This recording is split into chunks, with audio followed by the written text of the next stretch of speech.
Hi, I'm Christopher Warnock of Renaissance Astrology. This video is called Talismans as Gifts. In other words, can you give a talisman? So there's lots of possible approaches to this, and it really depends on what you think a talisman is. I mean, this kind of gets at your kind of root idea of, what are we dealing with here? What is a talisman? And for the most part, people don't even think about that. They just, boom, of course, it's obviously such and such. They don't think about their underlying assumptions, but there's a lot of different ways of doing it. Now, I'm going to talk about a couple different possibilities, and I'm going to talk about mine. But I want to make clear is I don't think that my approach is the only possible approach. Okay? It's like, basically people need to find the one that resonates for them. We're modeling here. And so it's kind of like that the whole story about the elephant and the six blind men. And they all came to the elephant. They heard about this elephant. They'd never seen an elephant. Obviously, they're blind. They never encountered an elephant. So they go and they come up to it, and one of them touches the trunk. He says, "Oh, it's like a snake." And he says, one of them touches the side. "Oh, it's like a wall." The other touches the feet. "Oh, it's like a column." All these approaches are getting at sort of different aspects of it. It's also sort of like mapping, and you can have various maps for different purposes and are good for different things. So the mapping that most people are using is going to be derived from the modern worldview. And the modern worldview is nothing exists except matter and energy. So if we're looking for how something works, it has to work through some sort of material energetic cause. I mean, that's all there is. So that must be true. And that must be true of magic or astrology, even though they're not material or energetic. So that gets into a little bit of confusion there. But let's just talk about it. Like I said, so the standard approach to talismans based on this atheistic materialism is that, and this is what I hear from the vast majority of people I talk to as clients or whatever, their expectation is that a talisman is a battery. Okay, so in other words, it's a material object and it's charged with some sort of energy. And some people actually think it's like magnetic or electric or something, which it clearly is not. There's zero scientific evidence for talismans working through any kind of material scientific energy.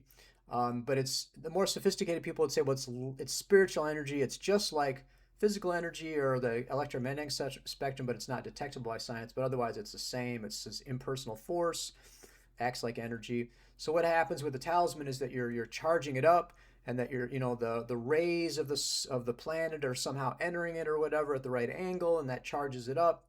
And then what happens is it radiates. So again, almost universally, people are like, well, you got to wear it. And again, I have a different approach. I'll talk about that a little bit later, but people are like, you got to wear it. Some people are asking me, do you have to wear it next to your skin? Can you wear it in the shower? All this sort of stuff. And again, I think this all flows from the fact that again, it's like a battery and it's radiating. So it radiates the energy, and every so often it runs out of energy because it radiates it all out and you got to recharge it. So, that again, this all comes from it being a battery. And so then it's just sort of, like I said, a material object. You own it, you can do whatever you want with it.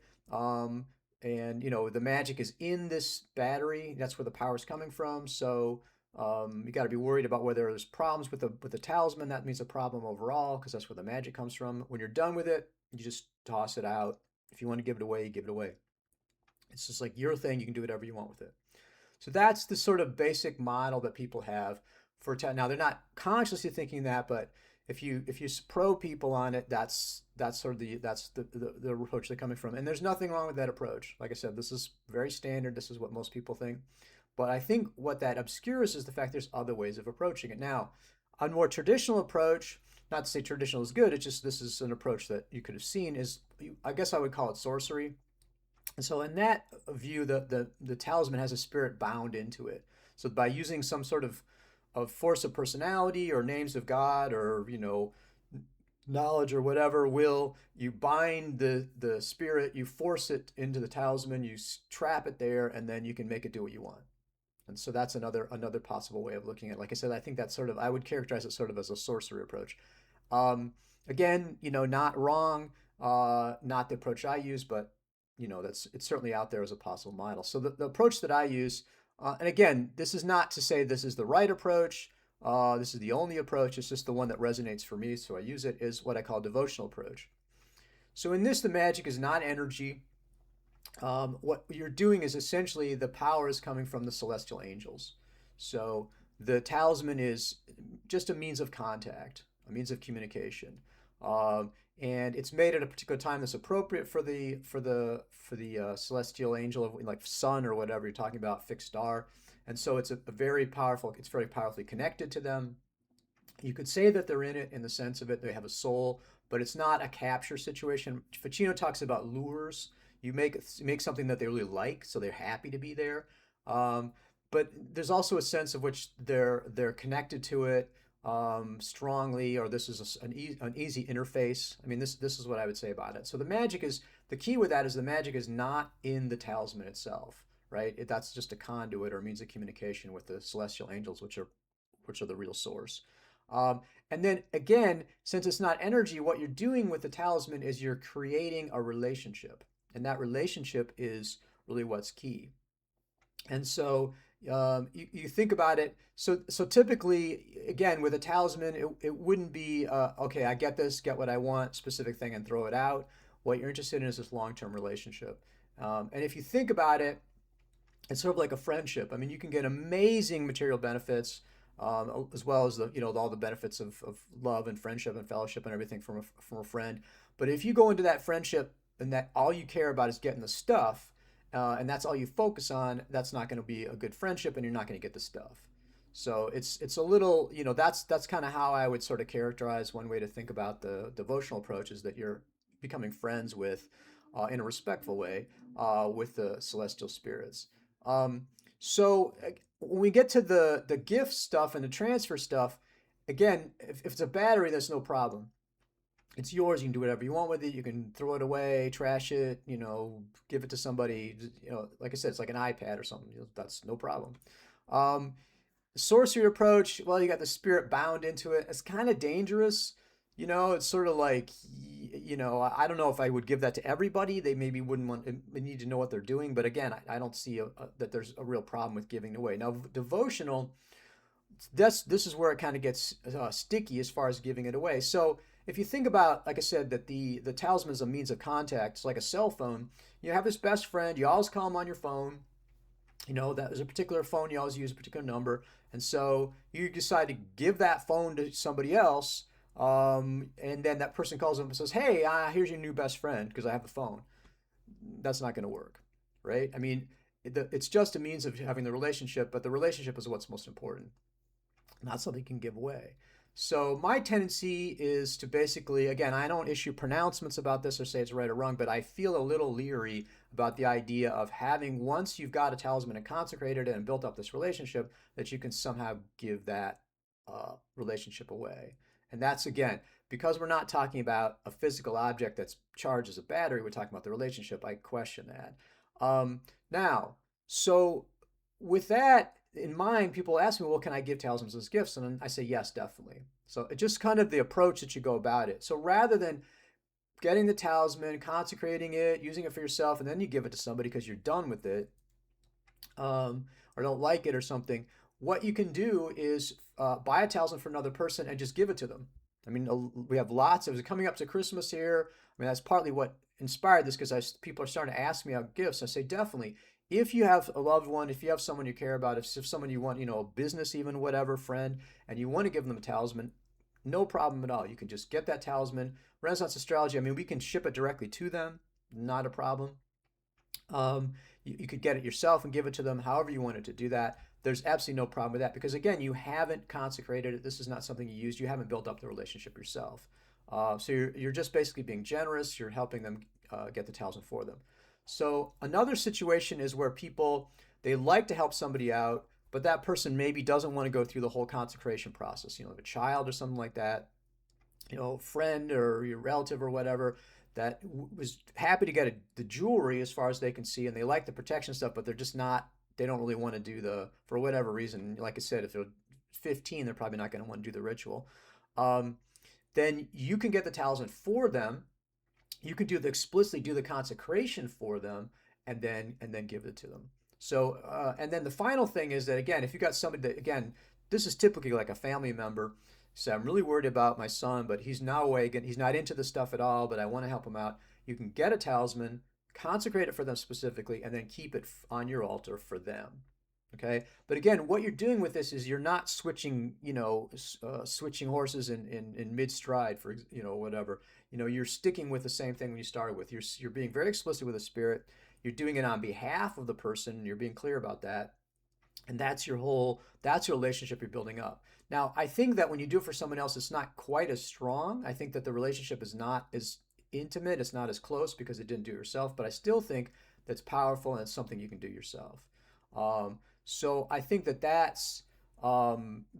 this is what I would say about the gift stuff. It really all flows from what your view of the talisman is, and certainly, like I said, you can definitely, in a devotional approach, give gifts to people. But what you want to do is do that from the get-go and do it explicitly and think of it in terms of building the relationship for that person on their behalf.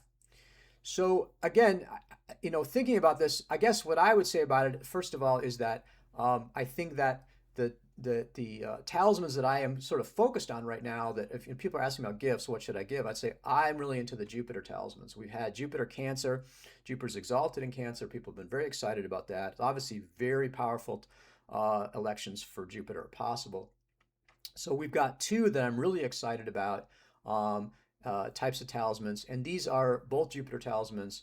They're all for wealth, riches, good fortune, and wisdom as well. Jupiter is really our premier planet. If you think about a planet for wealth and good fortune, that's Jupiter's going to be the one you think of right off the bat. And with these amazing elections, this is again a great time to get a Jupiter talisman while these are still available. So the two that I'm going to talk about that I think are really great are the Jupiter Exaltation Degree and Jupiter Cazimi. Now, both the Exaltation Degree and Kazimi are what I would call intensifiers. So what these are is you take an already really strong election, for example, uh, Jupiter Exalted, and then you just boost it up tremendously by either doing the Exaltation Degree or Kazimi. So let's talk about Exaltation Degree first. Exaltation Degree, the original use of exaltations was a specific degree of a sign, and later in the medieval and Renaissance astrology, it spread to the entire sign. So certainly Jupiter is strongly dignified by exaltation throughout Cancer, which is his exaltation. But the degree of his exaltation, which is the 15th degree, now that's not 15 degrees, it's 14 degrees in 1 minute to 14 degrees in 59 minutes. That gets people messed up a lot. It's like the difference between 1788 and the 18th century. The 1788 is in the 18th century, but it's 1700. So the exaltation degree takes that exaltation and then, just like I said, supercharges it and really adds power to it.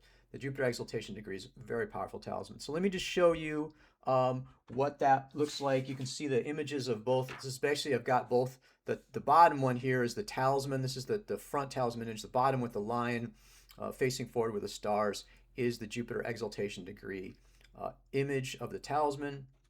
Let me just show you what they look like. These are the bronze, and you can see it's got the same lion stars image there. That's why I wanted to give a picture so you can see it. Beautiful talismans, gorgeous, super powerful. Let me also show you the image here. The images of, again, we use the lion for the talisman image, but from the Book of the Treasure of Alexander, it's a man riding a lion with a sword and a bow. So this is the meditation image that you would use for the consecration. So gorgeous image, incredibly powerful talisman, and so that's a great choice. Now, like I said, the other one is the Jupiter Cazimi. Now, Cazimi is very interesting. This is where the planet is in the heart of the sun. They have to use 16 minutes. Now, typically in medieval Renaissance astrology, we go by the degree. That's close enough to be within a degree. That's very close. But a minute, there's 60 minutes in a degree. So 16 minutes is a very, very, very, very small window that Jupiter or any planet has to be that close to the sun in order to be Cazimi. So considered to be in the heart of the sun. It's described, for example, sitting on the king's throne. Again, a great intensifier, really adds to the power of the planet, pushes it beyond just exaltation to being in this whole supercharged level. And again, that's good for your wealth, good fortune, and wisdom goals. So like I said, let me again show you that this is the top image. You can see there's the sun, and then Jupiter is like in the middle of the sun there for the Cazimi. And Let me just show you the Jupiter Cazimi talisman. So that's what you can see what it looks like in bronze. Same design, gorgeous talisman. And then we have this is the Jupiter image, the lion-headed Jupiter image by Nigel Jackson that we use for this. The lion head is the same that's on the talisman image. So again, I think that these are really excellent choices. If someone came to me and said, "Hey, I've got this friend or relative I want to give a gift to, what talismans would you suggest?" These are the ones I would start with. And these are really great talismans. They're taking that Jupiter Cancer thing and really kind of pushing it to a higher level. So all these talismans sound really great. The Jupiter sounds awesome, but what I would say is it's probably a good idea to have me check it if you're going to want to get a Jupiter talisman. Check your birth chart. Now, um, if you're serious about getting a Renaissance Astrology talisman, I would be happy to check your birth chart. All you need to do is send me your date of birth, um, and then I can take a look at it and make talisman suggestions in general, or check to make sure if a particular talisman or type of talismans like the Jupiter talismans are compatible with your chart. So you can see the contact information, send me an email. Again, if you're getting a gift for somebody, send me their date of birth, check, and I can see whether, this is for example, the Jupiter Exaltation Degree or the Jupiter Cazimi is a good choice for them. I can also make suggestions and give general talisman compatibility. Really give you a guide in terms of how to, which talismans are going to be compatible for your chart. The only thing I would ask is that please, if you're going to have me check, please email me before you order. Because if you order and then ask me to check, it causes all sorts of kerfluffle and problems and difficulties. That's very inconvenient, very problematic. So just like I said, if you're interested in having me check, love to have you do that. Just have me do that before you order. So I think this is really interesting. The whole question of gift giving, I think, really reveals our underlying view of talismans. It kind of gets to the root of what is a talisman. The recognition is that there's not just one right answer to that. There's lots of different models. You want to find the model that resonates for you. No one can tell you what's right or wrong. Specifically with that, you need to, like I said, find that resonant model that works for you. So I hope you find that interesting. And if you're considering getting a talisman as a gift, it's definitely doable under the devotional approach. It's very generous, and I really commend the people that do that for family and friends. And I hope you'll consider getting a Renaissance astrology talisman if that's something it fits into your lifestyle and how you're thinking about gifts or whatever. So I hope you find that interesting, and I look forward to talking to people and to doing talisman recommendations. And I hope you find this and other videos to be very interesting.